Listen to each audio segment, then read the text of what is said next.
Hello everyone, it's Silver. This is Fields of Mistria. So before I start, I want to go ahead and say I'm sorry if some of my words sound kind of funny in this video. It's due to dental surgery that happened, and it's going to be fixed up by next week, I'm pretty sure, so this should be the only video where it's a problem. I just have to put a lot of extra effort into enunciating things correctly, so sorry about that. But this is a life sim, and it's got some pretty unique features to it. But first off, the basic gameplay loop here, and it's pretty familiar if you've played a life sim before. You have a farm, and you're expected to make money by farming various bits of produce and selling them off in a shipping container. You also have a mine to delve into where you can fight enemies and get metals to craft better tools. You've got that classic museum that I always love filling out, where you can donate all sorts of different things that you find throughout your adventures, and you've got a town full of NPCs to interact with. So the farming aspect is pretty standard for the genre. You start with a large field, most of which is just grass and a bunch of rocks and trees and stuff in the way, and you'll start with just a little bit of like a dirt field that you can use for actual planting.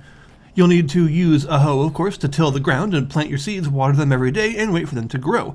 But if you want to expand the amount of space you have for planting stuff, you actually need a shovel. You can use the shovel to expand your grass into dirt, and then till that to make more crop land.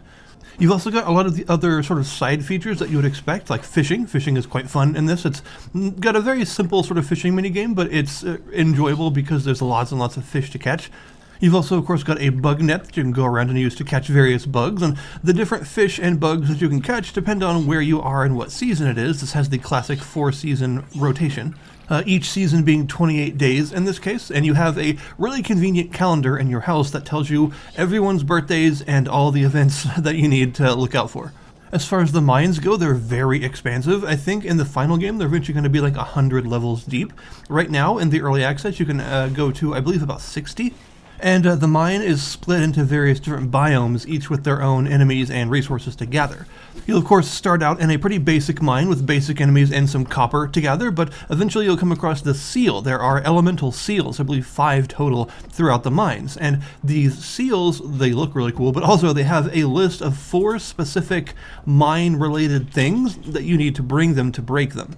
Basically, all the stuff you need can be found in that particular biome of the mine. So usually it'll be things like a fish that you can only fish out in that area, or some gemstones that you might only find there, and things like that. And once you get all 4, the seal will break, and you will gain access to the next biome up in the mine, which will have harder enemies and a new tier of metal for you to gather, like, say, iron or silver. While you're exploring the mines, you'll also want to keep an eye out for different things on the ground aside from just the ores and rocks and stuff that you're mining, because there will be these little X symbols on the ground that you can smack with a pickaxe to get some extra ores that are related to that biome. You'll also find these circular indentations in the ground that you can either pickaxe or shovel, and these can have all sorts of different things like clay, but more importantly, they can have artifacts and stuff that you can identify later and bring to the museum. The mines overall are a very important part of the game because, of course, for one, you need the metals to craft new tools, and you need new tools to be more efficient with gathering stuff, and of course there are also certain things that can only be gathered with higher rarity tools. But also there are lots of monsters in the mines, and monsters have all sorts of drops, and these drops can be very useful for crafting and for cooking sometimes too. You'll find that a lot of the furniture in the game uses a lot of monster bits and stuff. One feature that's more unique to this, something that you don't always see that I really like, is the fact that there's skill trees for like every sort of discipline in the game. As you're doing almost anything, you'll find this stuff called essence that you'll gather. And you can go to a dragon statue next to your house to spend this essence on skill trees.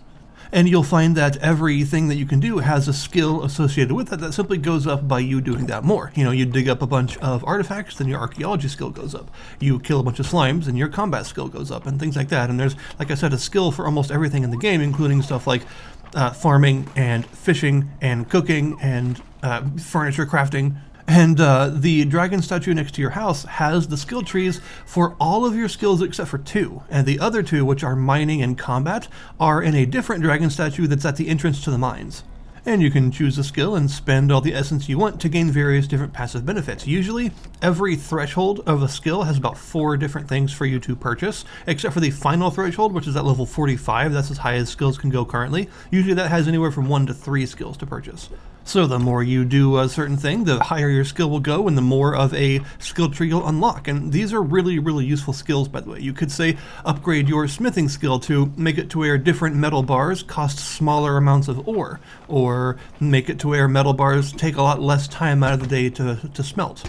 You can even upgrade your smithing with the ability to occasionally enchant stuff that you create. So you may infuse a sword with life leech, or infuse a pickaxe with a stamina returning enchantment.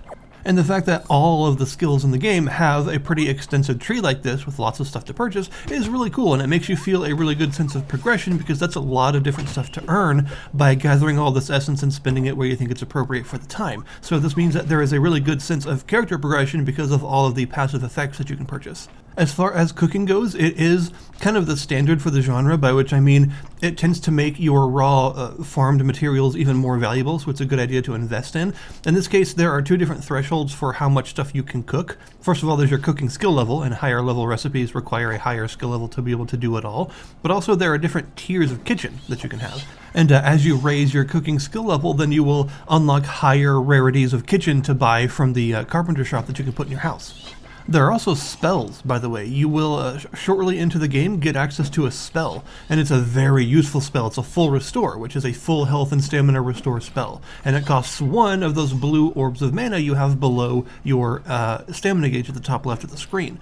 You will start with none of these, but once you get your first spell, you'll start with one, and these take about 4 days to replenish each, so they are pretty slow to come back, so you want to use them carefully. But they're very much worth it because the spells are all very powerful, really useful stuff. And every time you break one of those elemental seals in the mines, you will get a new spell and a new orb in your maximum mana gauge, so you'll get magically more powerful as you go. So the gameplay loop is solid. It's got a lot of standards for the genre that are done very well, and it's got some interesting ideas as well, like those skill trees. However, there is one aspect of this game that kind of blows a lot of other games like this out of the water, and that is how its NPCs work. The characters in this game are some of the best written, well-programmed characters I've seen in a life sim. A word that comes to mind to explain what I mean is continuity. This game has a really good sense of continuity, and it makes the characters feel more alive. They feel like they have a memory of recent events and are always willing to talk to you about things with a lot of context. In some life sims, it feels like every character's dialogue is sort of randomized for that day, and it doesn't have a lot of oomph to it because they're just sort of saying a specific canned thing each time you speak with them. But in this game, it doesn't feel like that at all. It feels like the characters have a memory of everything that's happened so far, and it really makes them feel like actual people, kind of. Let's say it rained the day before, and you're on the next day, you might talk to an NPC and they'll talk about what they weren't able to do because it was raining yesterday and they didn't get to do it. Maybe it was Saturday, and there's a Saturday market every Saturday where these 4 new NPCs come to town and sell all sorts of stuff like coffees and furnitures and clothes and stuff. And then on Sunday, they might talk about what they got on Saturday and talk about the market and what they purchased. But I think the best example for how this works is Fridays. On Fridays, something called Friday Night at the Inn happens, and there's a big inn in town, the Sleeping Dragon Inn. And on Fridays at about 6 p.m., almost all of the NPCs in the game, pretty much all of them actually, gather at the inn for a big get-together. And these are really awesome stories that carry themselves throughout the weeks, and actually they remember what happened last week and will continue the stories from there. Like, for instance, the very bottom table is almost always a group playing some sort of tabletop game, or like D&D basically. So you may see a new group and an experienced DM start a D&D campaign, and they're all talking about their characters and how they're going to play and stuff the first time, and then the next week you'll talk to them and they'll still be on that same campaign, but they'll be like in the middle of it instead, and they'll be talking about what they're doing in their adventure. And then the next week they might be at the end of the campaign and they'll talk about how it all resolved and stuff. And then after that, a new group of people will end up at that same table playing a different tabletop game, and they'll talk about their stories with it. This one event makes the game feel so much more alive. This Friday Night at the Inn thing is super cool. It gives the NPCs a ton more interesting stuff to talk about, because the stuff that happens here isn't only limited to the Friday night get-togethers. Later on, if you talk to them during the week, like the next week, they might talk about some of the stuff that happened last Friday. Those characters remember their D&D characters that they created, and they'll talk to you about their plans and stuff throughout the week. So the fact that there's this really good continuity between all the tables and all the groups of people all sharing stories and doing things and remembering what happened the last several weeks, and then after a few weeks of doing this, everyone will shift tables and new groups will form and new stories will start happening. It's all extremely cool. It's really cool to see the characters' dialogues evolve as time goes on. As they get more and more stories built up and they have more and more things to reference, they'll actually change as characters. Like, they actually evolve. Instead of having the same basic set of canned responses every day, they have an evolving set of dialogue that depends on what happened the last week. And the other thing about this is that you can tell that a ton of love was lavished on this game. Sometimes when you're playing a game, you can just tell. And this is one of those games because there's such an incredible attention to detail in this game. Not only in the way that it looks very good, it's got excellent sprite work and really nice art and stuff, but the fact that, for instance, every single NPC changes outfits for every season, and even their sprites change by season, all of them. Even little stuff that you might not always think about has a lot of attention put onto it. Like, for instance, there's a bunch of different footstep sounds, and it actually changes depending on what you're walking on, and it's really detailed. You may walk across a dirt path, and there's just one broken flagstone in the middle of the path. You can guarantee that whenever you walk past that one bit, it'll have one footstep's worth of stone sound, and then go back to the dirt sound. And it's just little tiny details like that that show that someone had to program that, right? Someone noticed that and actually made it happen. I'd be willing to bet that there are certain characters that are like some of the developers' babies, that they spent like a whole bunch of time on writing and loving, and it shows a lot.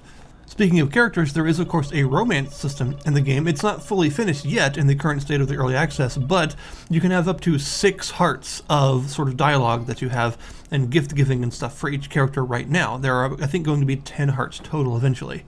And there are a variety of interesting characters to meet, and many of which do have a single status so that you can go after them if you want to, including, say, Juniper, who is amazing and wonderful and everything, and back off.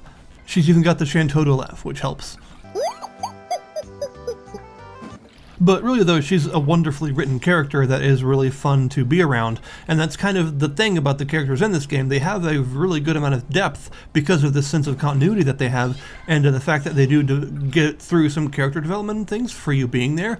It makes it feel like this world does not revolve around you.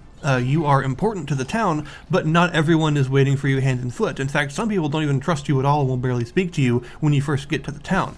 And a lot of the character development that happens is related to the things that you do and the stories that you discover and all that stuff, and the fact that all these NPCs already had lives and personalities before you came along. All this is to say that the game not only has a tremendous amount of attention to detail and a lot of love put into it, but a significant amount of variety for the fact that it is an early access game. It doesn't really feel like an early access game because there's so much to do and there's so much stuff to find and work with. And of course all the character dialogue and stuff, there's just so much dialogue. Like, for instance, even characters have specific dialogue to receiving their loved gifts. Like, they don't just say, "Thank you for giving me this, I love it." They actually have like specific dialogue for each of their loved gifts. All the characters do, which is ridiculous. They even have special dialogue for getting stuff on their birthdays. If I was to say what the early access does need more of right now, because hey, it's not done yet, one of the things I would say is furniture variety. There's not a lot of variety in furniture that you can buy at the Saturday market and stuff. It all refreshes like every week, but there's not a whole lot of it. I do like the furniture that's currently in the game, but I do think there needs to be a bit more variety in that regard.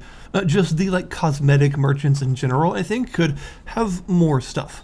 You could also say that it becomes very easy to make money quite quickly, mostly due to the power of bread.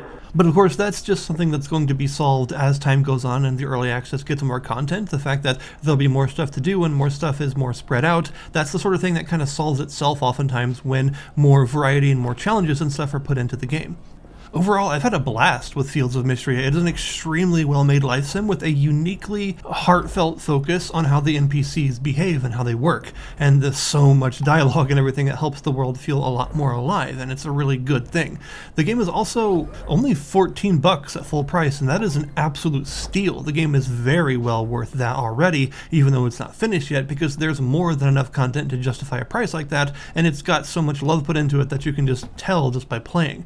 So I highly recommend Fields of Mystery in its current state, and I'm excited to see where it goes from here because there's a lot of cool directions it could possibly go and a lot of extra content variety to be added. There's also the fact that there's this pretty interesting sort of slow burn story in the background that's separate from all the NPCs and things, that's related to you and this dragon and all the stuff that's happening there, and the fact that you're a part of sort of a greater kingdom in the background and stuff. It's just got some really neat ideas, and I very much want to see what the eventual finished product is going to be like. So I'll put the link in the description below this video to the Steam store page for Fields of Mystria if you wish to check it out yourselves. Highly recommended. Thank you guys very much for watching, and I'll see you next time.